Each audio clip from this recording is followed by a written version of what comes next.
When we talk about the most mysterious characters in One Piece, Shanks consistently stands at the top. He's a Yonko.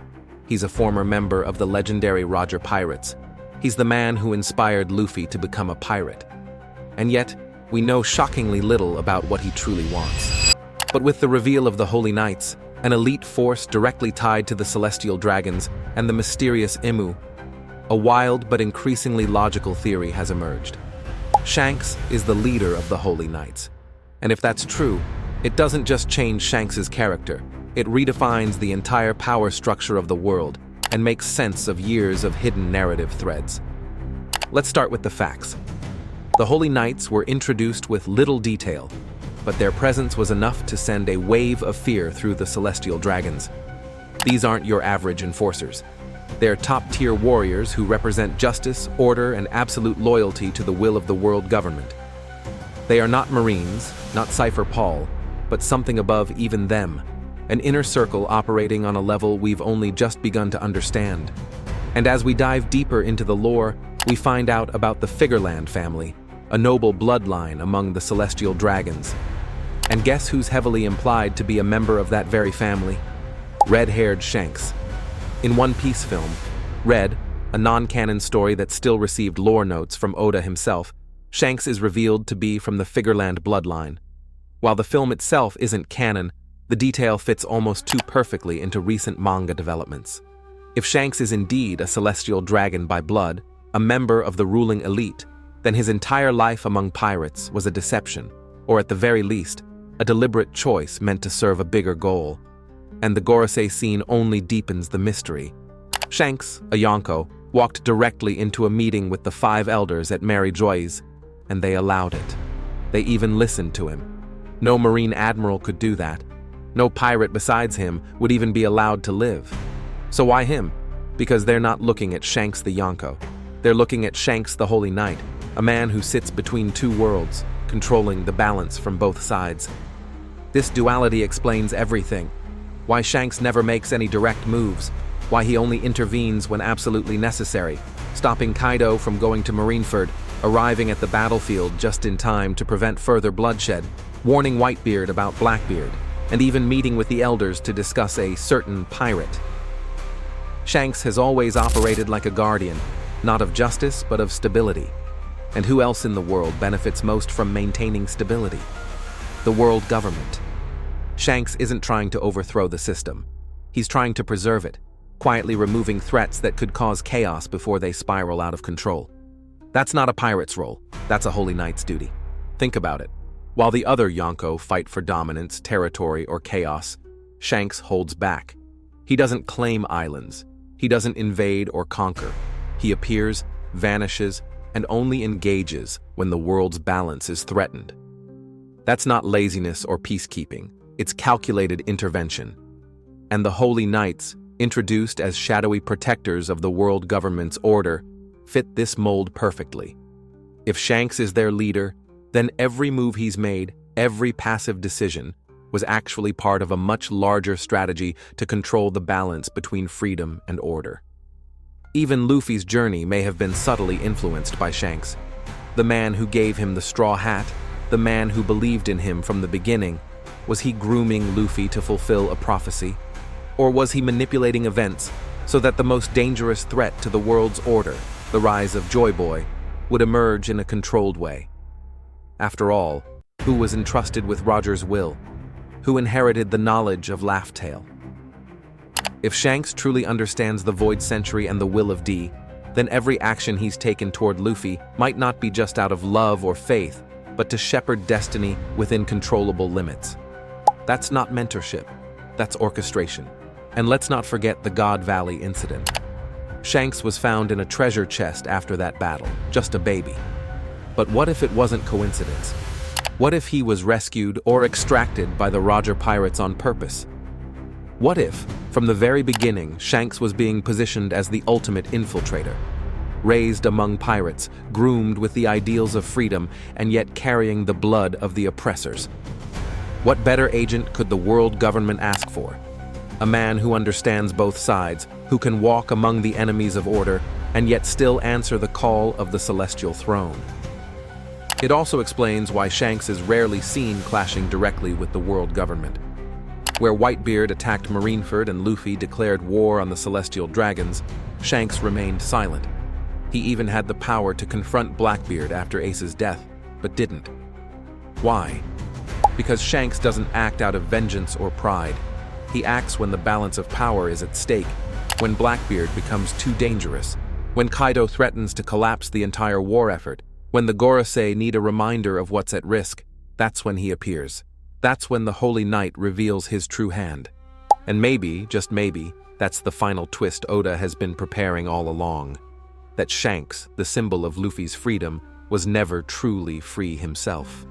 That the man who seemed to stand for adventure, for honor, for choice, was actually the world's most loyal servant to a system built on lies and ancient sins.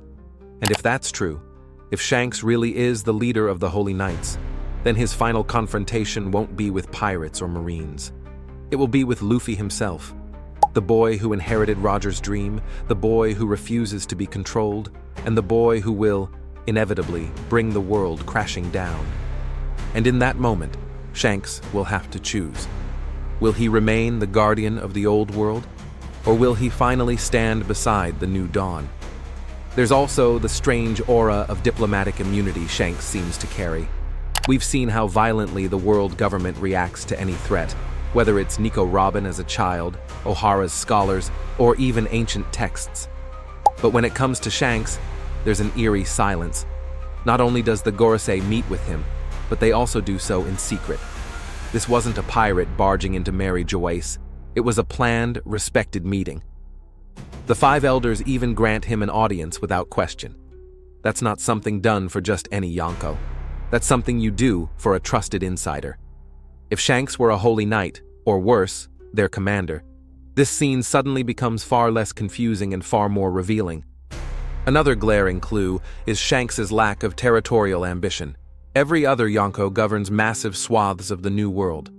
Big Mom ruled over Tato land, Kaido claimed Wano and weaponized it. Blackbeard hoards devil fruits and land alike. Even Whitebeard had territories he protected like a patriarch. But Shanks? No clear domain? No land to protect? No empire to maintain? Why? Because maybe his kingdom isn't in the New World. It's the world order itself.